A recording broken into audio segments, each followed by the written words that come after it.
Hola. Bienvenidos a un nuevo vídeo donde exploraremos un tema intrigante y misterioso, los príncipes demoníacos. A lo largo de la historia y en diferentes religiones, ha habido menciones de jerarquías celestiales y demoníacas, donde ciertos seres poseen una autoridad especial sobre territorios, naciones o incluso fenómenos espirituales. Hoy nos adentraremos en las referencias bíblicas y otras fuentes para tratar de entender qué son estos príncipes demoníacos, comenzando con una de las menciones más fascinantes, el príncipe de Persia, en el libro de Daniel.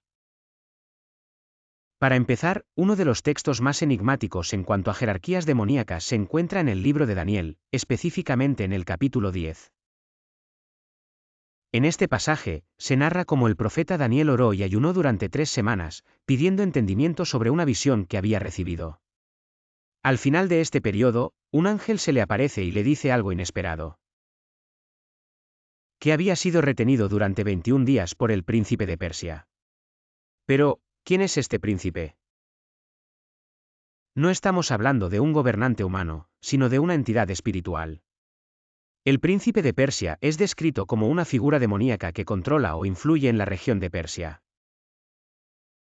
Este concepto nos muestra que, según la Biblia, hay seres espirituales que tienen dominio sobre regiones geográficas o culturas específicas. Por ejemplo, la Persia de ese tiempo era una de las civilizaciones más poderosas, y este pasaje sugiere que había una fuerza espiritual maligna detrás de su poder, influenciando las decisiones y eventos que ocurrían en esa tierra. ¿Qué significa esto? Pues, nos da la idea de que las guerras y los conflictos no solo ocurren en el plano físico, sino que hay batallas invisibles, espirituales, que se libran detrás de los eventos que conocemos. El caso del príncipe de Persia nos introduce a un tema más amplio, las jerarquías demoníacas.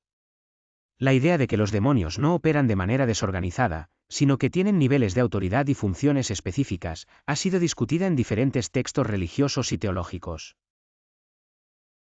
En la Biblia, por ejemplo, encontramos otra referencia en Efesios 6 y 12, donde el apóstol Pablo habla sobre las potestades, gobernadores de las tinieblas y huestes espirituales de maldad. Aunque no da detalles exactos sobre quién ocupa qué posición, nos deja claro que hay un sistema estructurado en el mundo espiritual maligno. Un ejemplo sencillo para entenderlo sería pensar en un ejército.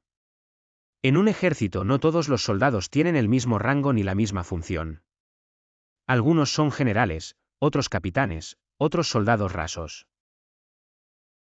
De la misma manera, la idea de príncipes demoníacos sugiere que hay demonios que tienen más poder o autoridad que otros. El príncipe de Persia sería como un general en esta estructura, responsable de una región específica. Otra figura importante que se menciona en la Biblia es el príncipe de Grecia, también en el libro de Daniel. Este ser maligno es mencionado justo después del príncipe de Persia. Aunque los textos religiosos y el folclore hablan de estos príncipes demoníacos en tiempos antiguos, ¿cómo podríamos interpretar su influencia en el mundo moderno? Muchas personas, incluso hoy en día, creen que hay fuerzas espirituales que afectan la vida de las naciones y las culturas. Por ejemplo, cuando se observan guerras devastadoras, corrupción masiva o sociedades que parecen hundirse en el caos, algunos podrían argumentar que estas son señales de la influencia de príncipes demoníacos. Podríamos interpretar que así como el príncipe de Persia operaba en el pasado, estas entidades aún actúan hoy en día, solo que en formas que no podemos ver directamente. En el contexto religioso, muchas personas recurren a la oración y al ayuno como medios para combatir estas influencias espirituales. En la Biblia, como vimos con Daniel, él oró durante 3 semanas hasta que el ángel pudo superar la resistencia del príncipe de Persia. Esto sugiere que la oración tiene un papel en la lucha contra estas entidades.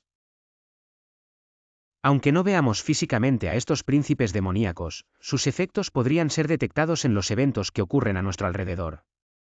Un tema recurrente en las tradiciones religiosas es la protección contra los poderes espirituales malignos.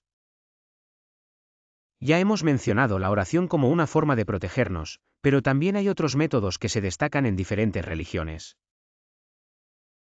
En el cristianismo, por ejemplo, Efesios 6, 13-18 nos habla sobre la armadura de Dios.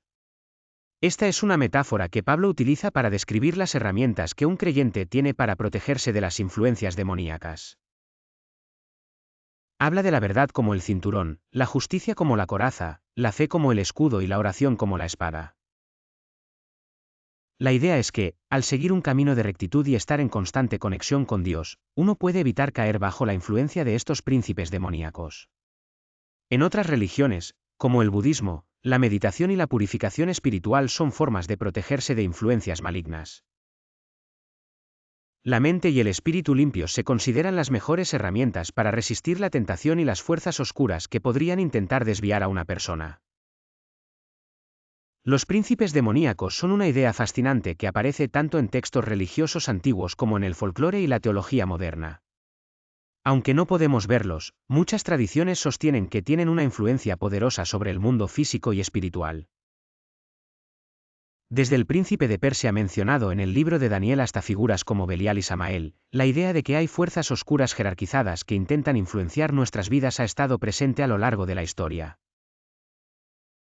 Es importante recordar que estos conceptos nos invitan a reflexionar sobre el papel que juega lo espiritual en nuestras vidas.